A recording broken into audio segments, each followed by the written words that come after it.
तमाम तेजा भक्तों को संबोधित करें आरएलपी सुप्रीमो हनुमान जी बेनीवाल साहब।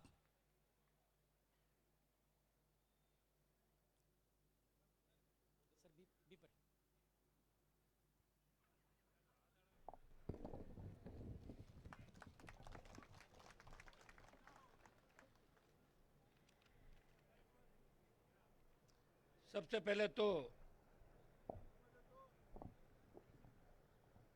सुतोद के अंदर वीर तेजाजी महाराज की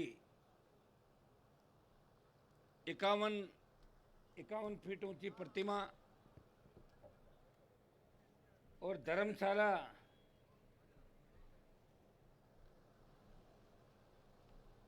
की एक नई शुरुआत सीकर जिले के हमारे नौजवानों ने और नौजवानों की टीम भाई तेजवीर सेना के अध्यक्ष दिलसुख चौधरी, मुकेश बेनीवाल, सांवरमल मुआल, अनिल ढाका और ये पूरी टीम जो पिछले कई दिनों से लगी थी, ऐतिहासिक शुरुआत इन्होंने की और हजारों की तादाद के अंदर आज भव्य कार्यक्रम का आयोजन किया। उस ऐतिहासिक कार्यक्रम में मुझे आमंत्रित किया आपने, इसके लिए समस्त शेखावाटी के मेरे भाइयों का, पूरी टीम का, जो मेजबानी कर रहे हैं लोग, उन सब का हृदय से मैं आभार प्रकट करता हूं, अभिनंदन करता हूं। बहुत बहुत आपको धन्यवाद। आज हम खड़े हैं, जो एक नई शुरुआत है। सालासर बालाजी का स्थान भी नजदीक है, तो दो जोरदार जयकारे आप लोगों को लगाने, उसके बाद में शुरुआत करूंगा। जय बोले वीर तेजाजी महाराज की, जय बोले सालासर दरबार की। सालासर से भी जब दर्शन करने के लिए हजारों लोग आते हैं और तेजाजी के दर्शन करने के लिए भी जब जाते हैं यहाँ से शेखावाटी अंचल से, तो रुकने की बहुत बड़ी तकलीफ लोगों के आने जाने वाले जो हमारे यात्रु उनके होती है। एक सही सोच के साथ तो शुरुआत आपने करी, मेरा पूरा सहयोग, मेरी पार्टी का पूरा सहयोग इस काम के अंदर। किसी चीज़ की आप चिंता नहीं करें, कोई कमी नहीं आने देंगे। बस आपस में इतना ध्यान रखें कि जो 1 रुपया दे, 1 लाख रुपया दे, उन सब का सम्मान हो। किसी को ऐसा नहीं लगे कि वो आहत हुआ है, उसने कम पैसा दिया, क्योंकि एक एक पैसे से ही शुरुआतें होती। किसी एक का काम नहीं होता, ये समाज का काम होता है। और हम उस समाज से आते हैं जो इतिहास, जिस समाज से लिखा गया, जिस समाज ने कभी इस देश के अंदर हार नहीं मानी, जिस समाज ने दिल्ली के तख्त ताज बदल दिए, जो समाज हमेशा लड़ता रहा, जिस समाज को तोड़ने की लगातार प्रयास हुआ, लगातार कोशिश हुई, जिस समाज से कई पंथ बने, जिस समाज से कई धर्मों के अंदर लोग चले गए, लेकिन समाज को कोई तोड़ नहीं पाया। और आज भी इस देश के अंदर छाती तान के अगर कोई खड़े हैं इस भारत माता की रखवाली करने के लिए, अगर आज भी सबसे ज़्यादा तादाद के अंदर कोई शहादत देता है, तो मुझे कारगिल के युद्ध के अंदर शहादत के वो दिन याद है जब मैं यूनिवर्सिटी प्रेसिडेंट हुआ करता था। उसके बाद 1999 की बात है। उस समय अमेरिका के अखबार के अंदर छपा था कि 20,000 फीट ऊंची पहाड़ी के अंदर हिंदुस्तान में एक रेजिमेंट जो 50 किलो गोला बारूद और AK-47, AK-56 राइफल लेके और 20,000 फीट ऊंची पहाड़ी पे चढ़ती है और दुश्मन को ढेर करती है, वो जाट रेजिमेंट है, जो शेखावाटी, मारवाड़ और हमारे इस इलाके हरियाणा और उत्तर प्रदेश के, पश्चिम उत्तर प्रदेश के इलाके से हमारे नौजवान आते हैं। मैं इस कार्यक्रम के अंदर शिरकत कर रहे पूर्व गवर्नर और समाज के लिए बेबाकी से देश के अंदर बिना डरे अपनी बात रखने वाले जनता दल के समय से ही हम जानते हैं कि किस तरह मलिक साहब बड़ी से बड़ी ताकतों से टक्कर लेते थे। आज भी इस उम्र के अंदर 80 के आसपास चले गए, 77-78 साल के अंदर, फिर भी हमारे लोगों के लिए चल के आना और आपको एक दिशा देनी, आशीर्वचन देना। मैं धन्यवाद दूंगा मलिक साहब का, और मैं आपको ये भी विश्वास दिलाता हूँ मलिक साहब, आप चिंता नहीं करें, जिनसे आप लड़ रहे हो उनसे हम भी लड़ रहे हैं, लेकिन आप और हम एक हैं, आपको चिंता करने की आवश्यकता नहीं। देश का नौजवान जब भी आपको आवश्यकता पड़ेगी, सही बात में आपके साथ खड़ा मिलेगा। हमारे महाराज जी चले गए, सुमेधानंद जी, उनको शायद जल्दी ज़्यादा थी। भाई हरी जी रणवा भी निकल गए, कि गोगा मेडी जाना था बता रहे थे। हमारे एमएलए साहब मेरे पिताजी के साथ विधायक रहे, गार्जियन दिलसुख चौधरी जी, पूर्व प्रमुख बहन रीटा सिंह जी, प्रधान नेचवा संतरा देवी जी, मदन जी सेवदा, लक्ष्मणगढ़ प्रधान जी, जाट महासभा के अध्यक्ष राजस्थान के, प्रशासनिक सेवा के अधिकारी रहे, लंबे समय तक संघर्ष किया समाज के लिए, भाई राधेराम जी गोदारा, मेरे साथ यूनिवर्सिटी कॉलेज के मित्र, मैं जिनकी हमेशा चिंता करता हूं, ताराचंद जी दायल, जिला परिषद में तो 5 बार जीत गए। मैंने कहा जिला परिषद में रहोगे कि विधानसभा में आओगे, बीजेपी वाले तो आपको लाने से रहे, मैं पहले बता दूं आपको दायल साहब, इसलिए इस बार थोड़ा रास्ता चेंज कर दो, नहीं तो बूढ़ापा फिर अपना हाथ में नहीं, तो आप बढ़ती जाती उम्र आदमी, लड़ना ही पड़ेगा आपको कभी न कभी, तो लड़ाई लड़नी है। सरपंच साहब रणजीत गोदारा जी, छात्र संघ के अध्यक्ष भाई विजेंद्र ढाका जी, डॉक्टर राम प्रताप जी बढ़िया, अविनाश जी डोटासरा,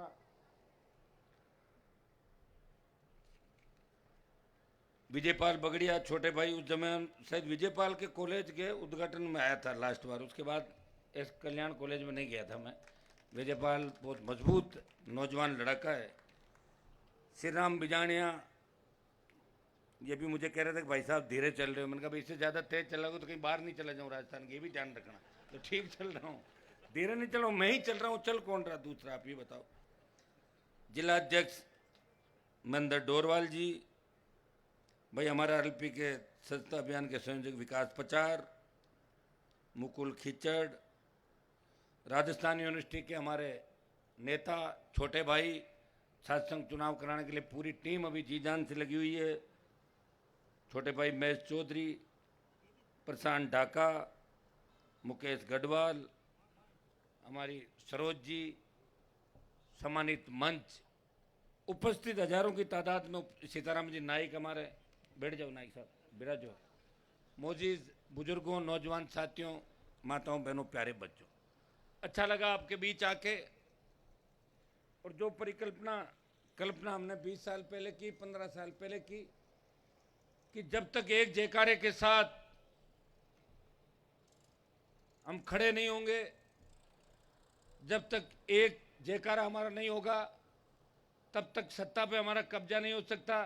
ये राधेराम जी और हम पहले कभी मन शेयर करते थे, ये बात उसी समय भी ये कहते थे, और बीच में राधेराम जी थोड़े परेशान हो गए थे कि यार जग नहीं रहे लोग। मैंने कहा समय लगेगा राधेराम जी, यहाँ तो इस देश और प्रदेश के अंदर क्या हुआ कि पहले अंग्रेजों ने राज किया, बाद में जागीरदारों का राज, अकाल का साया और नेताओं का धोखा। लोग इतने परेशान हैं कि जो भी जाएगा उस पर विश्वास करेंगे। मुझे याद है सीकर के अंदर जब मैं रैली कर रहा था, तो मैं जब मारवाड़ से आया तो शेखावाटी के अंदर एक बात चली, जवान तो हमेशा कहते थे कि हनुमान जी कोई दिक्कत नहीं, आप कभी भी आ जाओ, लेकिन कई लोगों ने कहा कि शेखावाटी में कोई इंतजार नहीं करेगा हनुमान जी आपका। तो मैंने कहा ठीक है।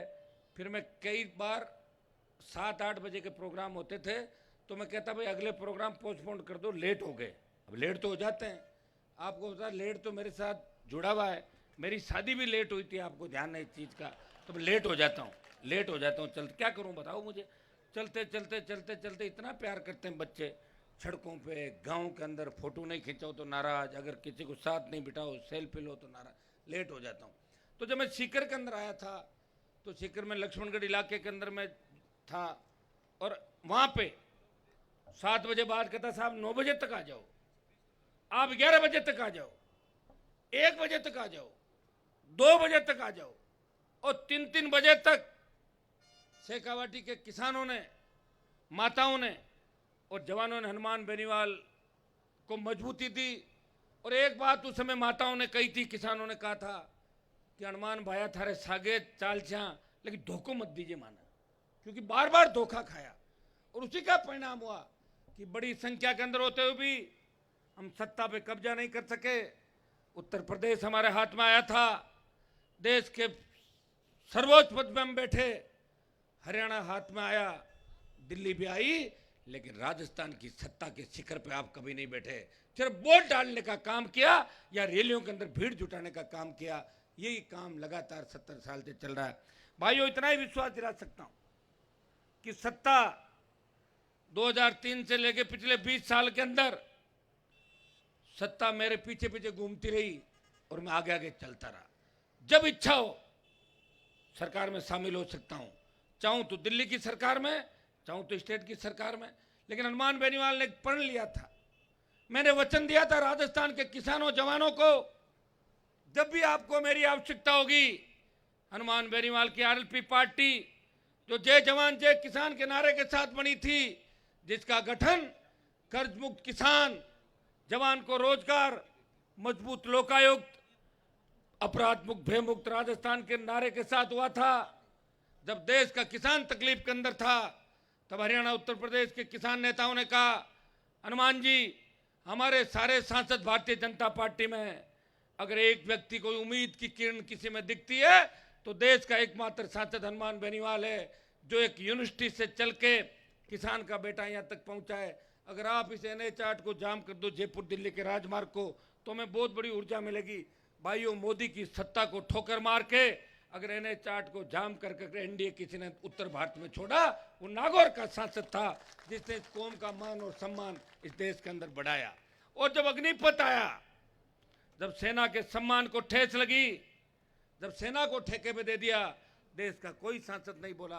लोकसभा के अंदर और जोधपुर में 2 लाख जवानों की रैली करके प्रधानमंत्री को अगर चुनौती दी, तो नागौर के सांसद ने कहा, प्रधानमंत्री जी हम उस कौम से आते हैं जिस कौम ने कई बार दिल्ली का तख्त बदल दिया, इसलिए हमसे मत टकराओ। और ये उसी का परिणाम था कि 25% अग्निवीरों को पहले कहते थे हम भर्ती करेंगे, बाकी वापस जाएंगे। और हम यह कह रहे थे कि अग्निवीर की ट्रेनिंग ले हुआ अगर 75% वापस आएगा, वो अलगाववाद पैदा करेगा देश के अंदर। वो पैरामिलिट्री फोर्स जहाँ अंदरूनी हिंसा के लिए रहती है, वो पैरामिलिट्री फोर्स मिलिट्री की ट्रेनिंग के आदमी के सामने टिक नहीं पाएगी।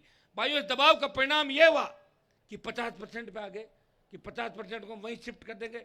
मैं आपको विश्वास दिलाता हूँ, एक हुंकार आप भरोगे और 2 लाख की संख्या में दिल्ली की तरफ चलोगे, तो जिस तरह प्रधानमंत्री ने तीनों कृषि बिल वापस लिए, अग्निपथ भी वापस लेना पड़ेगा। ये मैं आपको विश्वास दिलाता हूँ। और ये लड़ाई कोई नहीं लड़ सकता। लड़ाई लड़ने के लिए इस मंच पे बैठे लोग ही आपको नजर आएंगे। मैंने देखा है, सारा इलाका जब दिल्ली गया तो एक चीज मलिक साहब मैंने सीखी कि देश के किन नेताओं में दम है और किन में दम नहीं है, उसको नजदीकी से लोकसभा के अंदर किसी ने देखा, तो नागौर के सांसद ने देखा। अगर मैं MP नहीं बनता तो मुझे इन बातों का पता नहीं लगता। मैं MP बन के वापिस आ रहा हूँ आपके बीच, क्योंकि मुझे लग रहा है कि आपका मेरे बिना मन नहीं लग रहा, मेरा भी विधानसभा बिना मन नहीं लग रहा। तो मैं एक बार भी पहले विधानसभा के चुनाव के अंदर आऊँगा आपके बीच, और मुझे पूरा भरोसा है इस बार राजस्थान के अंदर जिस तरह नौजवानों ने करवट बदली है, 50 लाख से लेके 80 लाख के लगभग नया वोट जुड़ जाएगा जब तक अक्टूबर आएगा। और ये नया वोट इस बार परिवर्तन के नाम का होगा। नया वोट भय मुक्त भ्रष्टाचार मुक्त राजस्थान के नाम का होगा। यह आंधी नहीं चलेगी भारतीय जनता पार्टी की। पहले जिस तरह लोग पहले ही तय कर लेते थे कि इस बार इस पार्टी को मारना है और इस बार इस पार्टी को मारना है, ये भाइयों आंधी 18 में नहीं चली थी, लेकिन 18 के अंदर हनुमान बेनीवाल ने आप सबकी चिंता करी थी। मैंने कहा मेरी वजह से कोई मेरा व्यक्ति हार गया तो मुझे लोग कहेंगे कि एक हनुमान आया था जिसने पार्टी बनाई और नाश कर दिया, इसलिए मैंने आप सबकी चिंता की और मैंने मेरी पार्टी की और मेरी कुर्बानी दी। लेकिन 23 के अंदर अब ये कुर्बानी राजस्थान के लिए जाएगी। अब ये कुर्बानी इस राजस्थान को बचाने के लिए देंगे। इसलिए इस बार राष्ट्रीय लोकतांत्रिक पार्टी तमाम सीटों पर राजस्थान से चुनाव लड़ेगी, यहां से भी चुनाव लड़ेगी। ये घोषणा आपके बीच करके जा रहा हूं, क्योंकि पार्टी कोई सजाने के लिए थोड़ी बनाई है, तो चुनाव लड़ने के लिए बनाई है। शुरुआत थी, हो गई मदद, कहीं किसी की, चलता रहता है। हम भी मदद से यहाँ तक पहुंचे, कभी किसी ने मदद की, कभी किसी ने की, लेकिन अब आवश्यकता है हमें ऐसे राजस्थान के निर्माण की कि हमारी बहन बेटियां रात को सड़क पर निकले, मजा ले, कोई सामने देख ले, वो इस तरह निकले रात को 12 बजे जैसे घर के आंगन के अंदर खेल रही हो। एक अपराध मुक्त राजस्थान हो, बेमुक्त, भ्रष्टाचार मुक्त राजस्थान हो। आज बेरोजगार से तंग आके जिस तरह नशे का कारोबार राजस्थान के अंदर फैल रहा है, पहले तो हरियाणा की दारू गुजरात जाती थी, तब सिर्फ शराब का कारोबार ही था। अब नए नए नशे आ गए, एमडी, इसमें पता नहीं कौन कौन से नशे हो गए, और ये नौजवानों को पता ही नहीं चलता। मैं तो कई जगह देखता हूँ, एक जगह मैं गया, हमारी गाड़ियाँ जा रही थी और एक गाड़ी वाला इस तरह पलटी खाई उसने, तो जाके देखा बच गया भगवान की कृपा से। तो उसको लाए, पता क्या क्या करके चला रहा था, बोले साहब इसने एमडी का सेवन कर रखा था। एमडी का सेवन करने में पता नहीं चलता, वो 200 की स्पीड से चलता है, तो अगले को मार देता है और खुद मरता है। तो हमें इसको रोकना होगा। कैसे रुकेगा? जवानों के पास कोई काम नहीं, बेरोजगारी, 4 लाख खाली पद, बेरोजगारी भत्ते की बात करो, कौन सा बेरोजगारी भत्ता मिला मुझे बताओ आप। ये जो गठबंधन की सरकारें राजस्थान में रही, ये 25 साल जो आपने देखे, कोई एक पार्टी दोषी नहीं है। दोनों पार्टियां के साथ वो प्रमुख लोग, सत्ता जिनके हाथ में रही, अगर वो चाहते योजनाएं लागू हो जाती है, और नहीं चाहते तो आप सारा काम देख रहे हो कैसे चल रहा है राजस्थान के अंदर। और भाइयों, अब तो अपन हर चीज में मांग करते हैं कि सीबीआई जांच करो, सीबीआई जांच करो, ईडी की जांच करो। अब तो सीबीआई और ईडी का दुरुपयोग कैसे हो रहा है देश के अंदर, आपने देखा होगा। किस तरह सीबीआई का नोटिस भेज के जो पार्टी बदल ले और बीजेपी ज्वाइन कर ले, वो तो एकदम सही, उसको क्लीन चिट, और बीजेपी में नहीं है वो ईडी और सीबीआई उसको लेके जाएगी। ये तो देश के अंदर परंपरा बन गई, और ये दुरुपयोग को इन्होंने नहीं किया, पहले की सरकारों ने भी इस चीज का दुरुपयोग किया था। ये परंपरा चली देश के अंदर, इसलिए हमारे यहाँ माफिया पनप गया। बजरी माफिया, जिसकी जेब में कांग्रेस और भारतीय जनता पार्टी दोनों चली, वो बजरी माफिया जो सरकारों से बड़ा हो गया, जो समानांतर सरकार चला रहा है, इस तरह इनको कौन ठीक करेगा बताओ मुझे। एक व्यक्ति लड़ाई लड़ रहा है, प्रयास कर रहा है, और उसको आप मजबूती दें। यह सही है कि मारवाड़, जहां से आपका इलाका, ये शेखावाटी का इलाका है, आगे आप चलोगे तो लाडनू डीडवाना से लेके जब जेतारण जालोर तक जाएंगे तो नागौर, जोधपुर, बाड़मेर, जालोर, पाली, सिरोही, जैसलमेर के जो जिले हैं, मैं आपको इतना ही विश्वास दिला सकता हूं कि मैं शेखावाटी, गंगानगर, हनुमानगढ़, बीकानेर, अजमेर, भीलवाड़ा, बल्लभनगर तक जहां भी आरएलपी पार्टी ने अपनी लड़ाई लड़ी, मजबूती दिखाई, मैं आप सबकी मजबूती अलग रखता हूं। मुझे पता आप बहुत मजबूत हो, लेकिन अकेले मारवाड़ से जहां 43 सीट है, यह शेखावाटी अंचल है, यहां भी आपने आरएलपी को पिछली बार जब नई पार्टी थी, नीम का थाना और सिक्कर के अंदर 30-30 हजार वोट डाले थे। यहां मैंने चुनाव नहीं लड़ाया था, आपको भी पता क्यों नहीं लड़ाया था। लेकिन मारवाड़ की जो 43 सीट है, उसके अंदर 40 सीट पे आरएलपी 1 नंबर और 2 नंबर पर रहेगी। भाइयों, अगर शेखावाटी के अंदर आप मजबूती दोगे, बीकानेर डिवीजन में मजबूती दोगे, तो वो दिन दूर नहीं जब राजस्थान की सत्ता पर आपका कब्जा होगा। और सत्ता में कब्जा कौन करवाता है? आप लोग, मतदाता। जब मत डालता है, ये हनुमान बेनीवाल कैसे बना? वोट से बना। जो लोग नागौर के अंदर अपने घर से फरमान जारी करते थे, उन सबको घर बिठा दिया, घर भी बिठा दिया। और घर बैठने के बाद जब आए कि प्लीज बेटे को जिता दो, प्लीज, कोई मामा जी कह रहा, कोई चाचा जी कह रहा, जिता दिया। ये तो आदत है मेरी, मेरे से कोई मदद मांगने आता तो मजा आता है मुझे मदद करने के अंदर, लेकिन उनका फरमान वहीं रह गया। जो अपने नाम से, जो घरानों के नाम से राजनीति करते थे, जो वंशवाद के नाम से राजनीति राजस्थान में करते थे, जो कौम को जगह जगह ले जाके बेचते थे, उनको घर बिठा दिया। इसके अंदर हनुमान बेनीवाल का बलिदान 20 साल का है, कोई छोटा सा योग वो नहीं रहा। किस तरह परिस्थितियों से लड़ा, किस तरह प्रदेश के आकाओं से, मुख्यमंत्रियों से लड़ा, किस तरह देश के प्रधानमंत्री और गृह मंत्री से लड़ा, और किस तरह पार्टी बना के। भाइयों, जब नई पार्टियों की एक दिन सूची आई कि नई पार्टियों में चंदा आ रहा है, उनकी फाइल मंगाई, प्रधानमंत्री ने, लेकिन आरएलपी का नाम नहीं था उसके अंदर। आपको खुश होना चाहिए कि आपके नेता के पास कुछ भी नहीं। कोई कहता ईडी वाले आ जाएंगे, तो मैंने कहा 4 पैंट शर्ट है, जूते ले जाएंगे ईडी वाले, वापस दे, क्या करेंगे ईडी वाले हमारा। ये मलिक साहब को परेशान किया था ना, क्या हो गया, लोग पहुंच गए थे। कुछ नहीं होता ईडी सीबीआई के, तो काम 20-25 साल पहले हो चुके। लेकिन आप मजबूती दें, ताकत दें। और वीर तेजाजी महाराज ने जिस तरह वचन के खातिर अपने प्राण न्योछावर किए, ये आपने इतिहास के अंदर सारी बात बताई, अभी सारी नृत्य के माध्यम से बताई। मैं इतना ही विश्वास आपको दिलाता हूँ, मैंने अभी 28 की बात नहीं करी है, 13 के बाद 18, 18 के बाद 23 के अंदर अगर आपने मुझे मजबूती दी तो निश्चित रूप से राजस्थान की तस्वीर और तकदीर बदल जाएगी।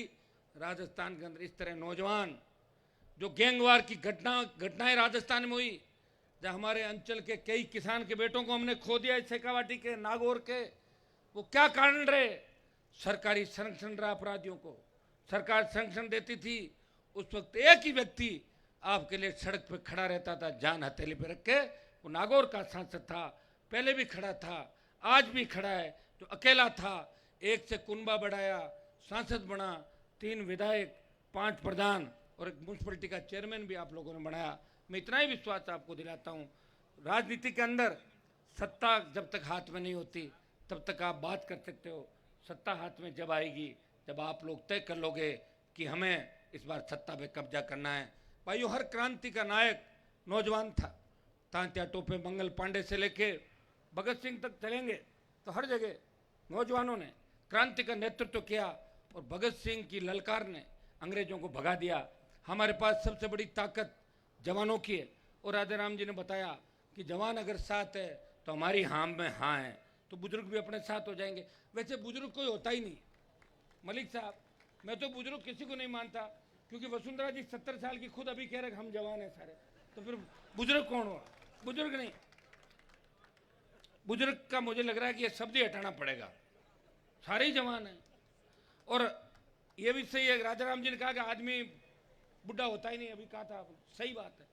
घोड़ा और आदमी, उसका मन हमेशा मजबूत होता है और मन हमेशा जवान होता है।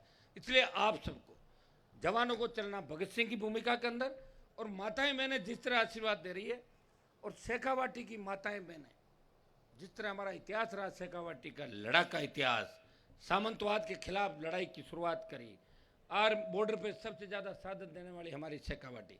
अगर माताएं बहनें झांसी की रानी लक्ष्मीबाई बन के निकल गई, वो दिन दूर नहीं जब राजस्थान की सत्ता पे आपका कब्जा होगा, तब नौकरी के लिए कोई आंदोलन आपको नहीं करना पड़ेगा। संविदा कर्मियों को नियमित होने के लिए पुलिस की लाठी गोली नहीं खानी पड़ेगी। किसान को जब फसल बीमा वाला उसकी फसल का बीमा प्रीमियम लेके नहीं भागेगा, किसान को फ्री बिजली भी मिलेगी, सारी वो चीज़ मिलेगी जो एक आपका सपना है। और यह आपने देखा है कि मैं तो अभी सत्ता के अंदर नहीं आया, फिर भी मेरे वहाँ तो फ्री बिजली चला रहा हूँ लंबे टाइम, देखा ना आपने, और कईयों को और सिखा दिया चलाने के लिए फ्री बिजली, और इतनी चलवा दी कि सरकार घोषणा ही करने लगे फ्री। अभी यहाँ ये सही है, बिजली कम आ रही है, बात करें हम लोग, प्रयास करें कि पूरी बिजली किसानों को मिले। आपके यहाँ तो बिजली के बड़े बड़े आंदोलन हुए, किसान आंदोलन में सबसे ज़्यादा अग्रणी भूमिका आप लोगों ने निभाई। समाज के अंदर भी आज यहाँ के प्रवासी जो धन्ना सेठ है शेखावाटी के, वो देश के अंदर अपना नाम कमा रहे हैं, और आपके यहाँ भी सहयोग करें, देश को भी सहयोग करें। कोविड के टाइम मुझे याद है किस तरह शेखावाटी के नौजवानों ने जान की बाजी लगा के एक दूसरे की मदद की। हमें हमारा वो राजस्थान चाहिए जहाँ लोग बाहर से पढ़ने के लिए आते थे, जहाँ लोग कहते थे कि मेरी बेटी को मैं अजमेर पढ़ाऊँगा, मेरी बेटी को मैं लक्ष्मणगढ़ के अंदर पढ़ाऊँगा, मेरी बेटी को सीकर पढ़ाऊँगा, मेरे बच्चों को मैं जयपुर पढ़ाऊँगा। अब लोग कह रहे हैं कि हम उस राजस्थान में नहीं रहेंगे जहाँ अपराध के अंदर 1 नंबर राजस्थान आ गया। वो एक दिन में नहीं आया, लंबा समय लगा। इसलिए हमें उस राजस्थान के माथे पे जो कलंक लगा है, इसे धोना है। तैयारी कर लो भाइयों, हमें सारी चीज़ों का ध्यान रखते हुए, सर्व समाज को साथ लेते हुए।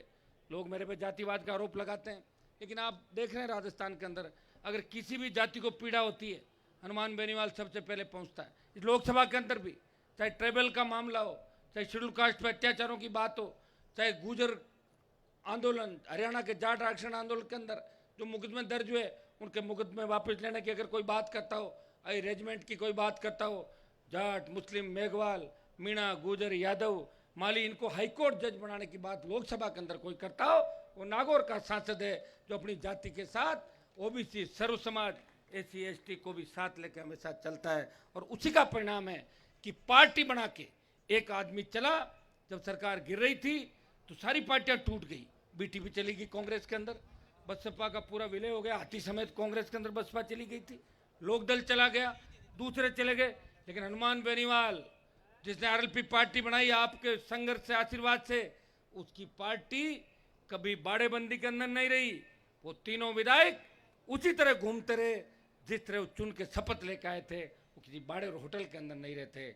उन्होंने कहा था हम जिसके साथ हैं खुले साथ हैं, और उस पार्टी को कोई तोड़ नहीं पाया, क्योंकि इस पार्टी पे वीर तेजा जी की कृपा है, बालाजी महाराज की कृपा है।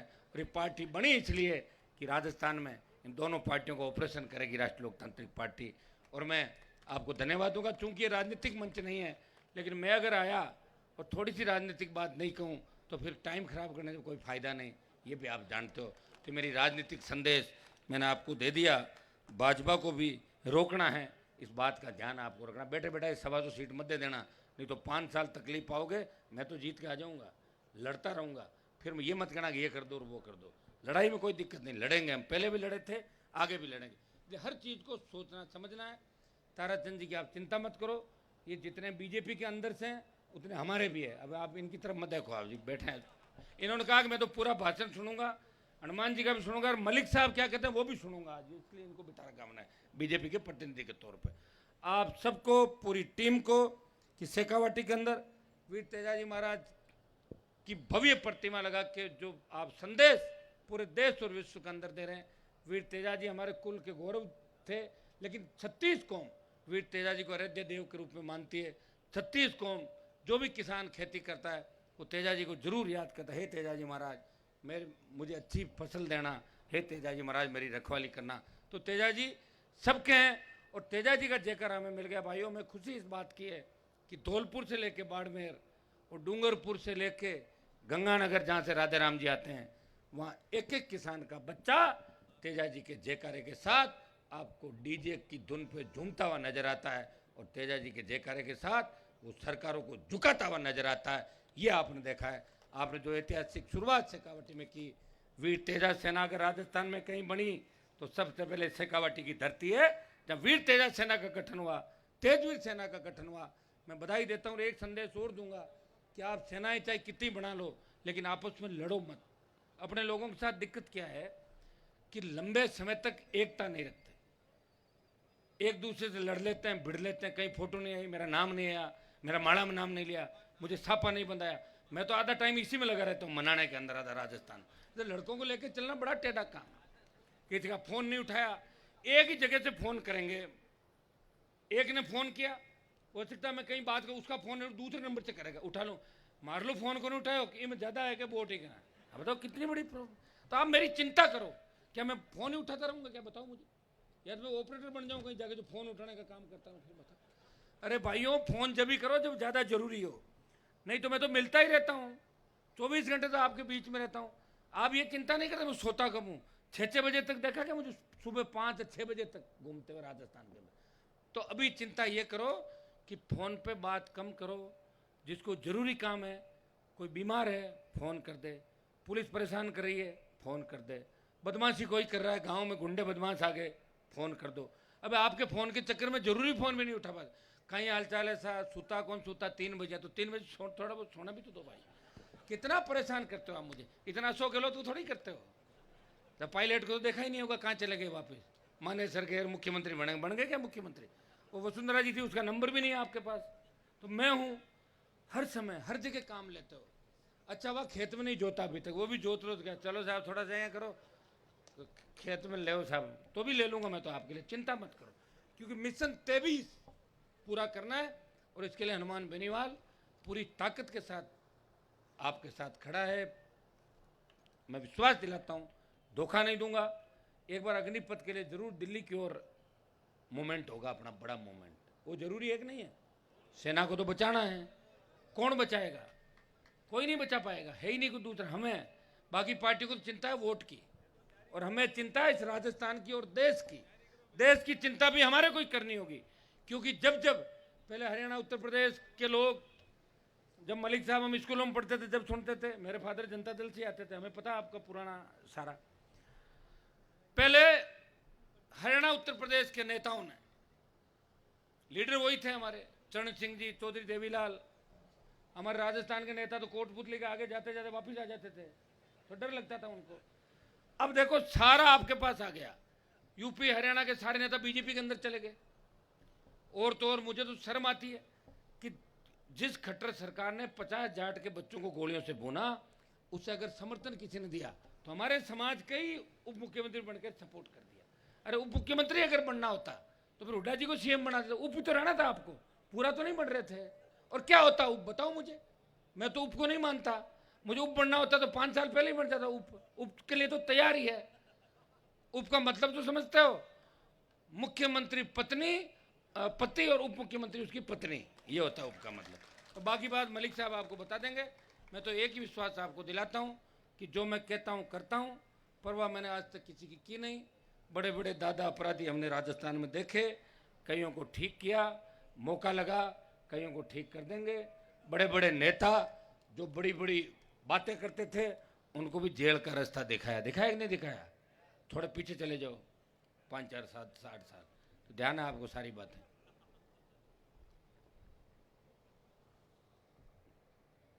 काफी लंबा समय हो गया और अब एक मिनट और आ जाऊंगा तो वापस चुनाव का टाइम तो आता ही रहूंगा मैं आपके बीच। आज सारा सुन लोगे तो बाद में क्या सुनोगे। मलिक साहब अपने बीच आए, मलिक साहब को उद्बोधन सुनेंगे, बच्चे हमारे जो भी नेता है इनकी बात भी सुनेंगे। अगर मेरी वाणी से किसी को हर्ट हो गया, किसी कांग्रेस बीजेपी के, तो भाइयों इस बात को इस हिसाब से लेना कि हनुमान जी इस प्रदेश की बात कर रहे हैं, वो खुद की चिंता नहीं कर रहे हैं, वो सारे नौजवानों की कर रहे हैं, किसानों की कर रहे हैं, किसान कौम की चिंता कर रहे हैं। बहुत बहुत आपको धन्यवाद। जैन जो शुरुआत आपने करी, मैं विश्वास दिलाता हूँ इस आयोजन समिति को कि हम सब मिलकर, आज कोई व्यक्ति अगर यहाँ बोल रहा है कि नहीं बोल रहा है, मुझे तो मैंने आपको क्या कहा, मेरी तो स्थिति है कि इन बच्चों का अगर कहना नहीं मानूँ ना तो बहुत, मेरे तो जगह जगह तो डांस करवाते, मेरे से देखा नहीं क्या आपने। मैं तो पहले अच्छा होता कि नाचना सीख जाता था, अच्छा डांस तो कर लेता, वो भी नहीं सीखा पहले। अब चुनो नाचो भाई साहब, नहीं नाचो तो नाचो, एक जगह नाचो तो कई जगह हाथ जोड़ के भागना पड़ता है कि यार कि नचवा नहीं दे, नाचने का नंबर आज। अभी कह दिया तो करना पड़ेगा। 11 लाख रुपए पार्टी परिवार से 1 लाख। आपको पता है मेरी पार्टी राजस्थान में पहली पार्टी देश में जिसने 1 रुपए की चंदे की रसीद आज तक नहीं काटी। सारी पार्टियां चंदे से ही चल रही भाई, आप उठा के देखो ना, ऑनलाइन निकालो। तो ये भी अच्छी बात है कि अभी तक तो नहीं किया चंदा, लेकिन आगे हो सकता है। अभी चलेंगे कैसे, चिंता करो।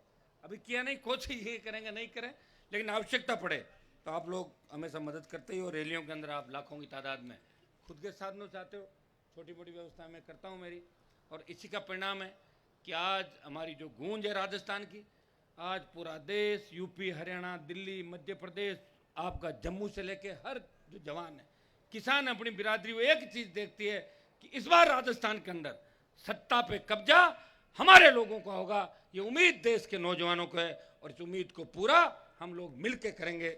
बहुत बहुत आपको धन्यवाद। जय हिंद। बहुत बहुत धन्यवाद आरएलपी सुप्रीमो और नागौर सांसद हनुमान जी बेनीवाल साहब का। आपने क्षत्रिय कौम और किसान